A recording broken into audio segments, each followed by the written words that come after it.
Hello and welcome to the Gooner Talk, back again with you guys for another show and another episode of our tactical breakdown series, in which I look at the players that could, should, maybe will, and fingers crossed we'll see sign for Arsenal this coming summer.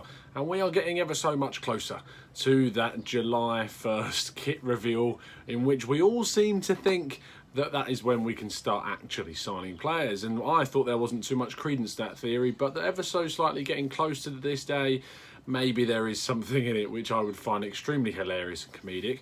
And also welcome to a very hot, sweaty tactical breakdown, because it's about 35 degrees today in the UK, which means that sitting here and doing this video is a little bit, you know, bit muggy. It's a very muggy indeed. So I hope you appreciate me going out here and doing that. And if you do, please give it a like and subscribe if you're new, with those notifications turned on so you never miss a show and get notified straight away. The comments, as always, have been fantastic and they are highly appreciated. I read through all of them and I reply to as many as feasibly possible. So thank you and keep doing that. So let's get straight into the video and talk about what we're going to do today, which is look at the difference between Wilfried Zaha and Ryan Fraser. Now, both of these players have been on Arsenal's radar. Both of these players have been heavily linked with a move to Arsenal. More recently so, definitely Zaha, with Fraser being a couple of weeks ago he was linked, but there's rumours starting to crop up again as Arsenal scour the entirety of Europe, but most likely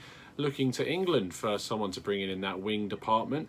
And both players are very different for two different reasons, because it's very easy to say that Zaha is a better player, but then you have to look at the logistics of the deal and you have to look at who is better in terms of practicality, in terms of what they bring to the team, and in terms of the finances that are behind both of those possible deals. So we're going to get into some transfer top trumps, as we like to call them, and look at the difference. So if we start with their positioning, you can see from the two heat maps on the screen now, Zaha's a definitely more intense player. He's running about the pitch a lot more than his Bournemouth counterpart. He's up and down that wing, he gets to get on the ball, he likes to make runs.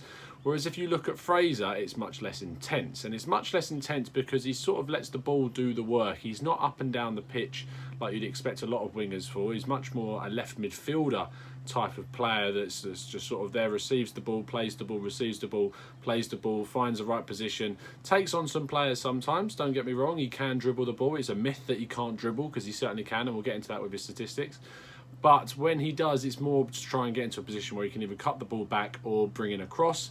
He's also more of a set-piece expert as well, but he's not got the energy that Zaha does. He's not got the take-on ability that Zaha does, and that's one of the reasons that people want to see Zaha brought in, because he's got that take-on ability. He's got that ability to go around a player and sprint into the box, basically. So let's get into some of these stats and find out. So, as I said, transfer top trump. So you're going to see on the screen the statistics, and I want to tell you who's going to be winning in each department. So we'll start off then in terms of the attacking stats. If we look at Zaha, he wins more shots, but Fraser has higher shot accuracy, which is an interesting stat. He also provides more shot assists, does Fraser. The number of dribbles is definitely higher in Zaha's favour, but interestingly, Fraser is more successful in the dribbles that he does. Offensive duels, again, 4 times higher for Zaha does than for Fraser, but again, his offensive duels are less successful than the ones that Fraser takes part in. Touches in the box, as you'd expect, Zaha definitely in front. And progressive runs, again, as you would expect, as you saw from the heat maps, Zaha is in the lead in that position. So in terms of his attacking nature and what they're like going forwards, you saw Zaha score a lot more goals this season. He scored 10 goals compared to Ryan Fraser's just about 7. And that's always going to happen when you've got a player that likes to be running into the box, attacking players, making them make mistakes and take more shots. You're going to find them score more goals. Whereas Fraser's definitely a player that's more of an enabler, and that's why we saw him get 14 assists this season compared to Zaha's 10. So actually, even though Fraser was involved in more goals this season than what Zaha was, Zaha's more the type to try and take the ball and take it forward. He's also someone that stands out on the pitch, not necessarily when Palace aren't playing too well. He still does his part for the team, and that's something that both players share. Fraser is always usually a standout performer in the Bournemouth side, no matter who they're up against. So it depends what type of player you want in that aspect. If you want someone that's going to run at the opposition, take players on, Zaha is definitely your man. If you want someone that's going to be able to take the ball and do a fair amount of dribbling himself and do it successfully, but more about his passing, which we'll come on to a second, then you'll want Fraser. And speaking of passing, let's talk about it. So Zaha and Fraser. Fraser, we'll start off with him. He makes more passes and he makes more long passes than what Zaha does, but his accuracy is actually 3% lower in both of those categories. Cross accuracy, 2 times more amount of crosses does Fraser do, but again, 3% less accurate. That's probably down to the frequency that he's doing it.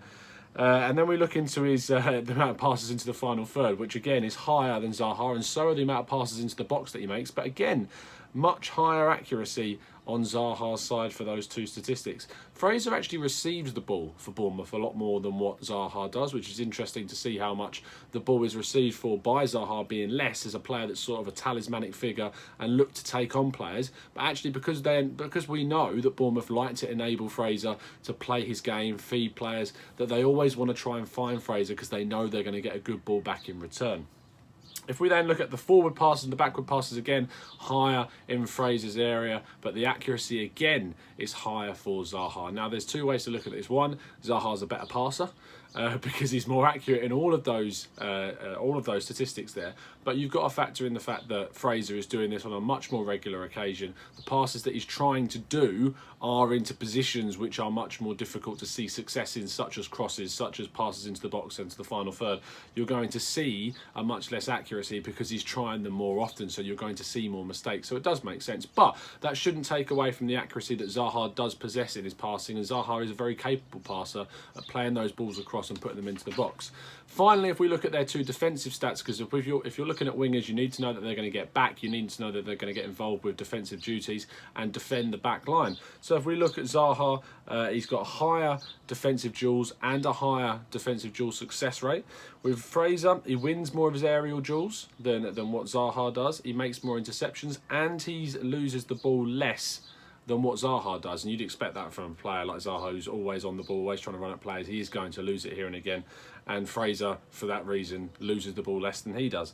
Recoveries, Zaha is higher in, and he does more of his recoveries in the opposition half, a trait that I very much like in a winger, to be able to nick the ball in the opposition half and then attack that back line and try and get at the opponents.